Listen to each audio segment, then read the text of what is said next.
Hey guys, this is Jay here. Today I'm going to share about one of the most talked about and most anticipated upcoming new developments in the market right now, and that is the former Thomson View condo site. This site was sold en bloc for $810 million in 2025 to UOL Group, CapitaLand and SingLand. Based on what's been shared so far, we're likely looking at around 1,240 units on a 99-year leasehold, with a potential launch around mid to late 2026 and TOP estimated around 2030. But the key question isn't just whether it's expensive, affordable, or what's the price, it's whether this project actually makes sense from an exit, livability and long-term value perspective. Thomson View isn't just another new launch. It represents a rare large-scale redevelopment in an area where new supply has been almost frozen for close to a decade. So the real question isn't just price, it's how this project reshapes Upper Thomson and maybe potentially the wider District 20 landscape moving forward. If we look at the entire Upper Thomson area, there are about 26 condominium projects in total. That might sound like a lot until you zoom in. Once you filter out the smaller developments and focus on projects with more than 300 units, which are important for transaction volume and resale liquidity, the number drops significantly. Realistically, there's only 5 medium to large-scale projects here. Jadescape with about 1,206 units launched in 2018, Thomson 3 with about 445 units, and a few others. The majority are boutique developments with fewer than 300 units. In fact, the newest large-scale project here is Jadescape, launched roughly 8 years ago.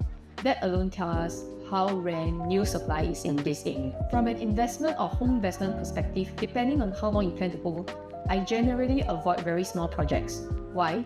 Because limited transaction volume often leads to price distortion, and that directly affects how easily and profitably you can exit. I always focus on the exit first. If you can't sell comfortably in the future, it doesn't matter how nice the project looks today. Now, here's where Thomson View becomes particularly interesting. It's expected to be the first harmonized project in this area. In simple terms, that means smaller overall unit sizes, but better internal efficiency. This also affects quantum pricing. Even if the price per square foot looks slightly higher, the total purchase price, the quantum, is often lower. And in the resale market, buyers don't filter by PSF. They typically filter by total price. That's why efficient layouts matter so much. A well-designed smaller 3-bedder can actually be more liquid than a larger but inefficient one. Now let me give you a few real examples. In pre-harmonized projects, you often see long balconies stretching across bedrooms or even additional balconies in the master bedroom. Some layouts also include air conditioning ledges inside the official square footage, meaning you're paying for space you don't really use.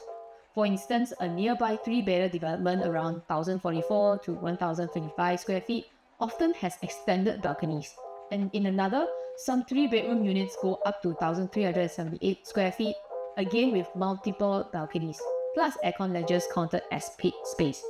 Compare that to recent RCR launches. A pre-harmonized 3-bed launched in 2023 was about 990 square feet, priced roughly between 2.29 and 2.55. A post-harmonized launch just located beside it saw 3-bedders around 883 square feet, priced between 2.17 and 2.42. Smaller on paper, but more efficient and lower quantum. That said, there are still gems in Thomson if you know how to pick efficient older units without compromising on space. If you're looking for an immediate stay and good use of space within 1 km of Tong, choosing wrongly can be very costly. If you need help navigating the options, I can guide you through the ones that make sense. For now, let's talk about the upcoming development. So you might think HDB upgraders are rare in this area, but nearby condos actually show strong HDB buyer interest, often around 40 to 60% of transactions. These buyers are typical families who value schools, MRT access, and long-term livability.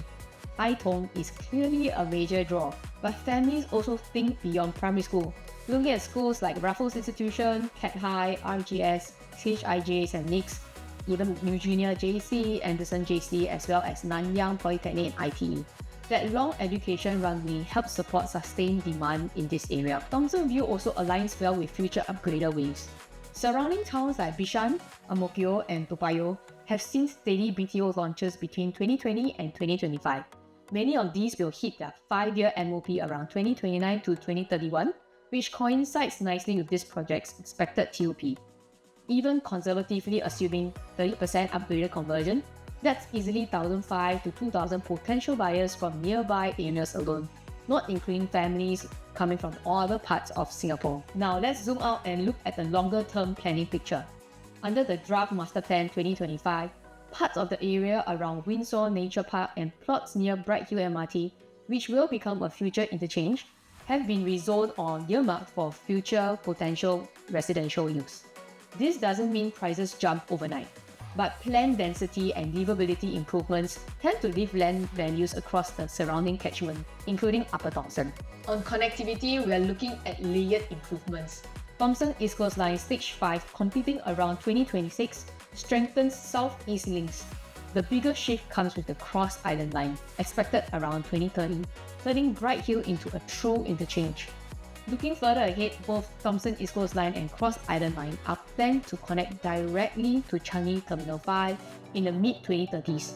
For frequent travelers and aviation-related professionals, this is a real game changer. Just like how the introduction of the Thomson East Coast Line has significantly helped the demand and prices around the area, the improved connectivity will support the growth further.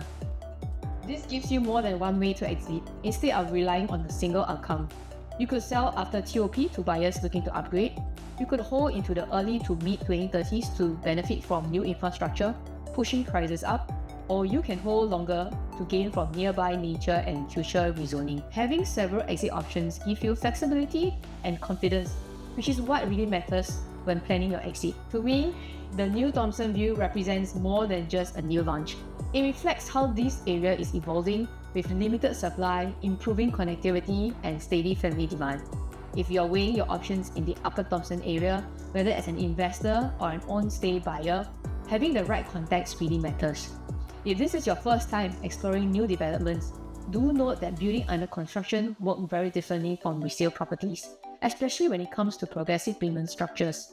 If you want to understand how that affects cash flow and planning, feel free to reach out. And for those who currently own a property and may be keen to buy a new development, do note that buying without proper sequencing can trigger ABSD, which can be substantial. But with proper planning and the right timing of sale and purchase, ABSD may not be required. So everyone's situation is different, and if you would like help mapping out a plan that works for you, I'm happy to walk you through it. I've come to the end of my sharing for this video. Thank you so much for staying till the end. Until then, see you again.